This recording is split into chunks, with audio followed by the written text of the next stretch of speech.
Salut, je m'appelle Ingrid et j'aimerais vous raconter mon histoire. Nous avons fait connaissance avec Lucien à l'université. Nous avons étudié la même faculté mais dans des groupes différents. Ce sont des amis communs qui nous ont présentés l'un à l'autre. Au début, nous ne communiquons pas vraiment, mais 2 à 3 occasions, nous avons amplement fait connaissance. En vrai dire, nous étions déjà amis sur le plan romantique. Les sentiments sont apparus très lentement. Bref, nous étions heureux ensemble. Malheureusement, tous nos amis se sont mis d'accord et nous posaient constamment les questions provocatrices du genre « Ah, quand a le mariage? Combien d'enfants désirez-vous » Au début, nous rejetons l'idée, mais au bout d'un moment donné, nous nous sommes dit « Pourquoi pas se marier ?» À cette période, nous sortons déjà ensemble depuis un bon moment. Se marier et vivre ensemble allait nous permettre de régler la question du logement. Avant ça, Lucien vivait dans une résidence universitaire. Et moi je vivais coincée avec ma sœur dans un appartement loué. Les parents de Lucien lui ont promis un appartement quand il leur présentera sa femme. Et il faut dire qu'en tant que femme, je cuisinais pas mal et j'aimais également faire le nettoyage, ce que Lucien détestait par-dessus tout. D'un point de vue stratégique, on était tous les deux gagnants.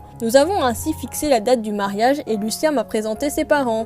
Le tout début, sa rencontre était mal partie. Les conversations semblaient maladroites et j'étais presque certaine d'être mal perçue. J'ai donc, après la rencontre, demandé à Lucien de ce qu'il pensait de tout cela. Sa réponse était sincère. Il m'a fait comprendre que je n'ai pas plu à sa maman et aux autres membres de sa famille, en général. Mais que cela ne l'inquiétait pas, car nous allons vivre séparément de ce beau monde. Eh bien, c'était assez logique, donc je me suis calmée. Le mariage s'est bien déroulé, mes parents étaient contents pour moi. Nos amis se sont disputés le rôle de celui qui nous avait présenté l'un à l'autre. Tant qu'aux parents de Lucien, ils étaient silencieux tout au long de l'événement. Mais ils nous ont tout de même remis les clés de l'appartement et c'est ainsi que je commençais notre vie à deux.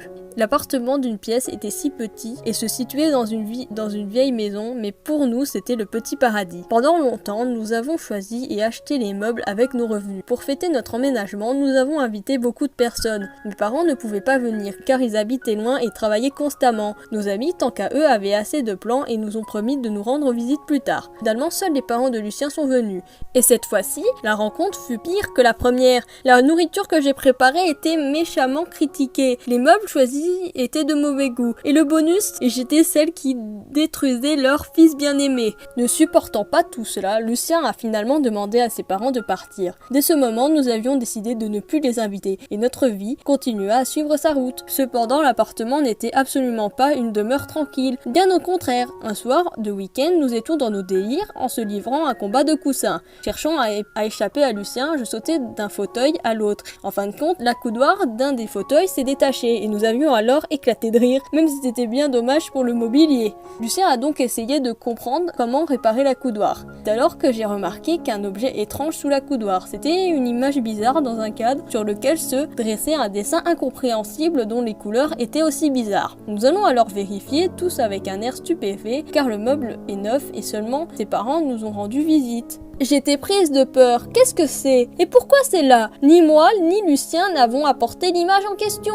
Et il s'avère qu'elle a été spécialement déposée ici. Alors dans quelle intention? Une stupide image, lança Lucien, et qui par la suite la jeta à la poubelle. J'ai respiré profondément, mais pas pour longtemps. Ensuite, c'était comme si un malheur nous courait après. Et si auparavant nous vivions parfaite harmonie et que nous ne l'udions pas, dès lors Lucien était constamment de mauvaise humeur. Eh bien, tout allait bien pour nous deux au travail. C'était tout le contraire à la maison, où nous nous disputions comme si le monde s'effondrait. Au début, je pensais que c'était juste le moment des disputes de couple, vu qu'on ne pouvait pas s'entendre sur tout. Cependant, j'ai réalisé que nous avions tous les deux toujours été conscients des faiblesses de chacun et qu'en fin de compte, nous en vivions toujours à un compromis. Mais maintenant, même une petite querelle nous sortait de nos gonds. Nous avons finalement divorcé quelques mois plus tard. Il faut dire qu'il n'y avait aucune raison sérieuse à cela. Nous étions tout simplement fatigués de ces disputes fréquentes, sans pouvoir rien faire et arrêter les crises. Quelques années plus tard, je me suis rendue avec ma copine chez l'un de ses parents dans le village où il y avait une vieille mère devineresse. Je n'ai jamais cru à ce genre de pratique, mais du coup j'étais toute intéressée.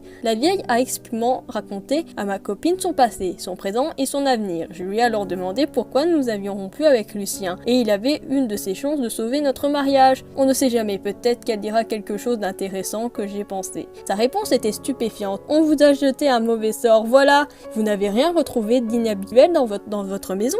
Bien sûr, ai-je répondu avec une drôle de sensation. Nous l'avons immédiatement jeté à la poubelle. Voilà pourquoi vous avez rompu. Il fallait le brûler. Était-ce la vérité ou nous avions tardivement compris que nos caractères ne se convenaient tout simplement pas? Je n'en avais aucune idée. Mais le souvenir de cette fameuse image retrouvée dans la maison me donne froid jusque-là. Actuellement, nous ne communiquons avec Lucien juste comme des amis sans aborder la question de notre ancienne vie de couple marié. Laisse un j'aime et abonne-toi à la chaîne si mon histoire t'a plu. Merci d'avoir regardé.